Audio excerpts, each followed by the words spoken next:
I don't have more energy to invest in it. So I want it to remain something that I enjoy doing. And if it grew hugely, I don't know that right now with my timetable I could manage it as well. Does that make sense? And I heard that, I'm just wondering when you post and whether you have any regularity with that. I heard there was a group who always blogged on a Sunday. Then one of their group died, so their way of marking their respect was to not blog that day. However, they were all evidently on Facebook and Twitter going mad about it on that Sunday, but it was their mark of respect. So is there any sort of ritual that you find about blogging at all? Or do you do it on a particular day for some reason? Or what motivates you to post, and is it simply a matter of time? I post whenever, although having said that, people tend not to read on a Friday or on weekends so much, like Friday and Saturday. So if there's a post that I really want people to read and engage with, I won't post it on a Friday or Saturday, I'll post it on a Wednesday, which is when people seem to read a lot more. So you can sort of play around with it a little, but I just generally post whenever. What I find is when I look at like stats and things like that, a lot of people have it on a reader, so I don't know if you know Google Readers and things like that. So when I post, they automatically get it. And that seems to be the way a lot of people engage with blogs now. The other thing I do if there's something I really want responses to or engagement with is I'll link to it on Facebook.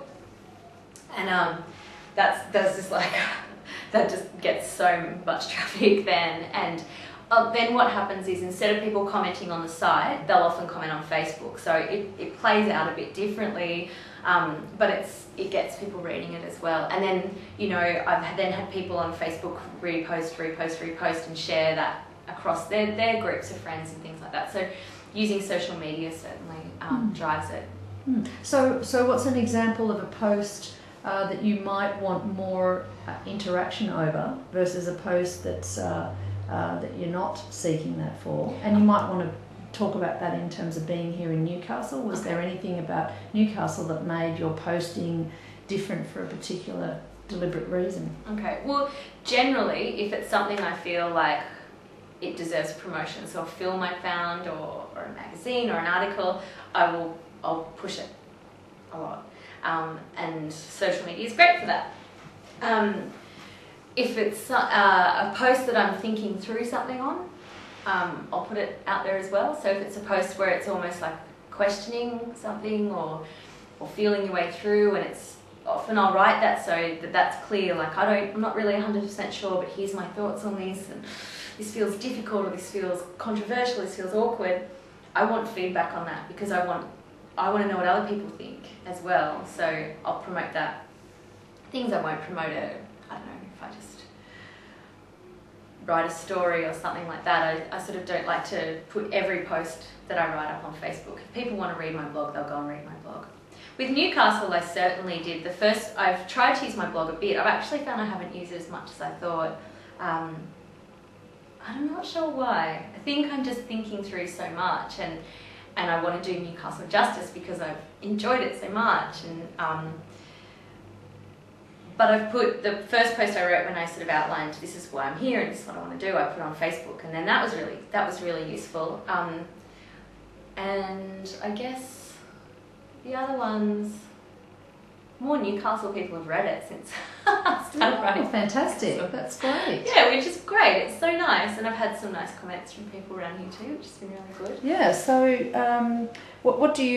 tell us more about your time here in Newcastle, and you applied to come here to stay in the Writers in Residence program here, and what was your reason for applying, in terms of, did you have a lot of knowledge about Newcastle, or was it from a complete lack of knowledge, or just a rumour that you'd heard about the surfing here?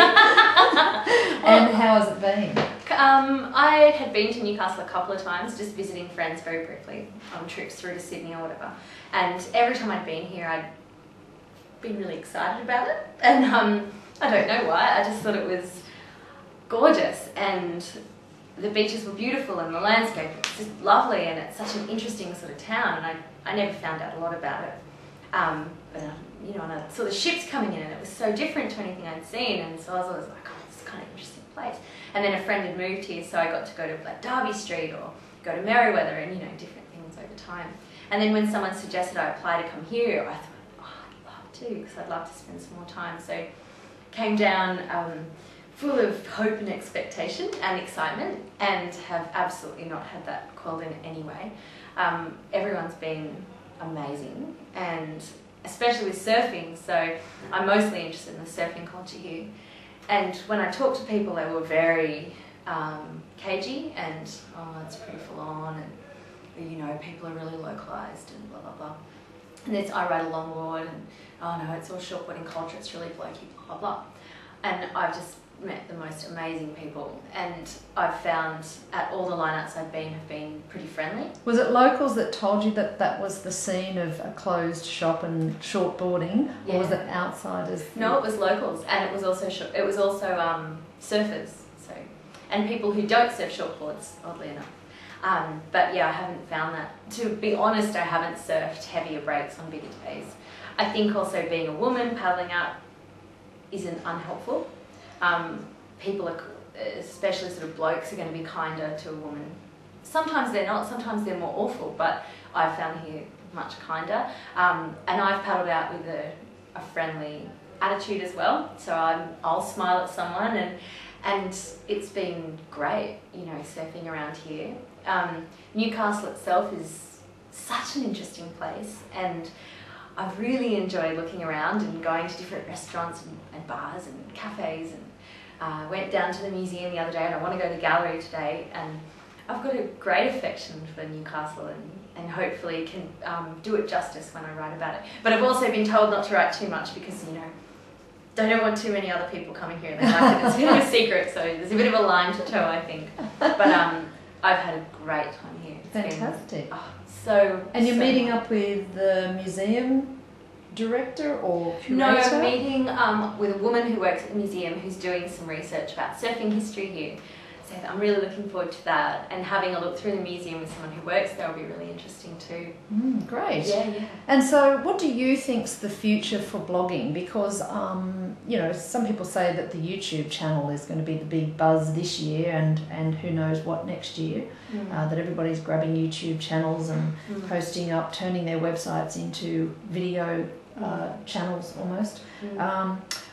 Writing will always be there online, but what do you think, where to now for blogging? Have you any ideas? Oh, it's a good question, because there's lots of platforms too, like Twitter obviously has changed a lot, and I've seen a couple of bloggers give up their blog and move on to Twitter. I don't use Twitter. I don't have time. I don't have time to do another thing, and also I don't get it, and I can see how it would become quite obsessive because it's really quick to do. I think it's a really useful one. I'm not comfortable making videos, it's not what I do. I'd like to dabble in that with people who make great videos and, you know, do that sort of thing and be a part of that, but it's not my thing. I like working with words, I like working with writing, and therefore it works best for me to just continue blogging. I think the other platforms will be useful for me to engage in to diversify what I do, or to cross-promote, or all sorts of things. But in terms of blogging, I think it could continue. I think it will continue the way it is. I think it'll continue to grow. I think people will be better at it. I think blogs have changed a lot. There are fewer of the Dear Diary kind of blogs, because what's the point? And it might be fun to do if that's what you want to do. Like if you have no expectations and you just want to write that and put it out there and have someone read it if they like, then that's great, you know. But I think the role of blogs and the use of them as an independent publishing space, I think it is really, it's great. You see other websites getting blogs on now, you know, like magazines will have a blog, and television stations will have a blog, and they're not really blogs most of the time. They're not. They're promotional pieces that work in relation with that news station or that website. So they're opinion columns, basically. Like they get, the blog is like an add-on to what they already have. Yeah, they get Andrew Bolt. Whereas your blog is the centre of what you do, and those other things like YouTube channels and that will be an add-on. Yeah, and so I think in terms of continuing to develop my writing, continuing to instantly publish. I mean, for example, if a small zine or a small magazine says, "Oh, can you contribute a piece?" I can go through my blog and find something and go.